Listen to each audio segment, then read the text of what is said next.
हर हर महादेव. भारतीय संस्कृतीमध्ये प्रत्येक सणामागे एक खोल अर्थ असतो.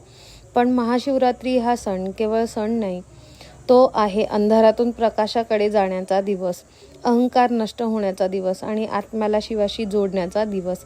तर आज आपण जाणून घेणार आहोत महाशिवरात्री का साजरी केली जाते, या मागची खरी कथा काय आहे. तर पहिली कथा अशी आहे की शिव आणि पार्वती विवाह.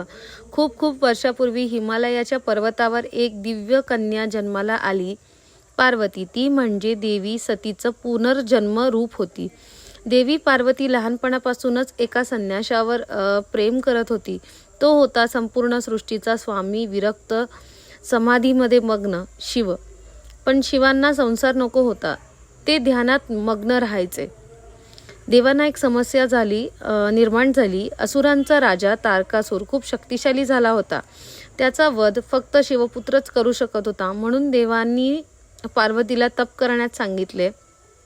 पार्वतीचे कठोर तप. देवी पार्वतीने वर्षानुवर्षे अन्न पाणी सोडून तप केले. उन्हात बसली, पावसात बसली, बर्फात बसली. तिचं एकच लक्ष शिवप्राप्ती. शेवटी तिच्या भक्तीसमोर शिवांना झुकावं लागलं आणि त्या पवित्र रात्री फाल्गुन कृष्ण चतुर्दशीला शिवपार्वतीचा विवाह झाला. म्हणून या रात्रीला म्हणतात महाशिवरात्री, म्हणजेच शिवाचा महान विवाह दिन. या दिवशी जागरण केलं जातं, कारण संपूर्ण सृष्टी त्या दिवशी जागी होती. आणि यामागची दुसरी कथा अशी आहे, समुद्रमंथन आणि नीलकंठ पण म्हणू शकतो आपण. दुसरी कथा खूप प्रसिद्ध आहे. एकदा देव आणि दानवांनी अमृत मिळवण्यासाठी समुद्रमंथन केलं. समुद्रातून सर्वात आधी बाहेर आलं हलाहल विष. ते इतकं भयानक होतं की संपूर्ण सृष्टी नष्ट होणार होती. देव घाबरले आणि ते धावत गेले शिवांकडे. शिवांनी जग वाचवण्यासाठी ते विष पिऊन टाकलं. पण देवी पार्वतीने त्यांचा कंठ पकडला, म्हणूनच विष घशातच थांबलं.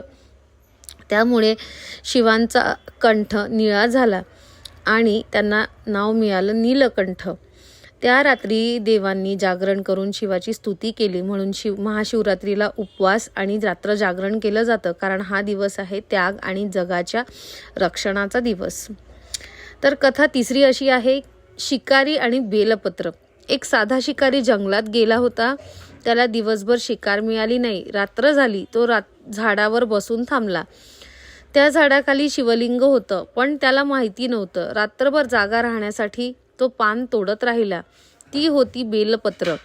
ते पान खाली पडत होतं आणि शिवलिंगावर चढत होता. म्हणजे अशी भरपूर पानं होती की ती खाली पडत होती आणि शिवलिंगावर चढत होती. तो उपाशीही होता, म्हणजेच उपवास झाला. रात्रभर जागाही राहिला, म्हणजेच जागरण झालं. शिवाला बेलपत्रही अर्पण झालं. सकाळी त्याचे पाप नष्ट झाले आणि त्याला मोक्ष मिळाला. म्हणूनच म्हणतात भावना महत्त्वाची, विधी नाही. तर महाशिवरात्री का करतात, तर ह्या सगळ्या कारणांसाठी करतात. आणि महाशिवरात्रीला काय काय करतात, तर उपवास करतात, रात्रभर जागरण, ओम नमः शिवायचा जप करतात, बेलपत्र अर्पण करतात, दूध पाणी मध अभिषेक याचा नैवेद्य अर्पण करतात. कारण या दिवशी शिव ऊर्जा पृथ्वीवर सर्वाधिक सक्रिय असते.